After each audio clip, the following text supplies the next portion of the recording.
দাদা আমি একটা ছেলেরে ভালো হইতাম, আজকে 4 বছর ধরে রিলেশন, কিন্তু কথার মধ্যে আমরা দুজনে কথাও ঠিক আছে, সব ঠিক আছে, এক্ষণে আরেকজনকে বিয়ে করতে যেতেছে।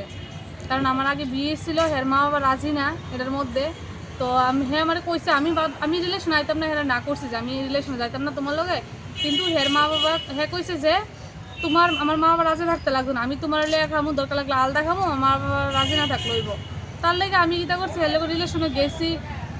মনে করেন আমরার মধ্যে ফিজিক্যাল রিলেশন হয়েছে, বিয়ার কথা দিছে, এমনকি অন্য কেউ বিয়ে করতে দিছে না, এমনকি অন্য কেউ আলাপ হয়েছে, আমার লাগে বিয়ে করতে দিছে না। কইছে আমি তোমার বিয়ে করবো, মেয়ে আমার বাড়ির গাড়া দায় থাকতো, রাস্তা দায় থাকতো, কানতো।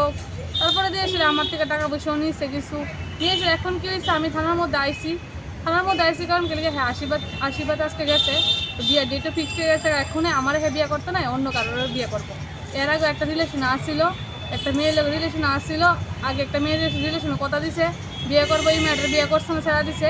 তারপরে আমি এটা জানি না ছিল রিলেশন আইসি কারণ কে লিখা হ্যাঁ আমারে কইছে যে বিয়ে করবে। এমনকি আমরা কুটমিরিজও হইতে আসছিল, কুটমিরিজের কথা কোনের পরে কয় কাগজপত্রে মা বাবা রেখা দিছে। এর যে মা বাবা, এর বাবা হইলো বিএমএস এর বড় প্রেসিডেন্ট, আর মা হইলো মহিলা মোর্চার নেতা। আমরা তারাবাদ বিজেপির, আমরা তারাবাদ গেছিলাম, কিন্তু আমরা অপমান করে দিচ্ছে ক্লাবের তারা, আমারে অনেক খুব খারাপ করে অপমান করছে। হ্যাঁ কি ওখানে আপনারা বিয়ে করতে অস্বীকার? হ্যাঁ ওখানে আমার বিয়ে করতো না।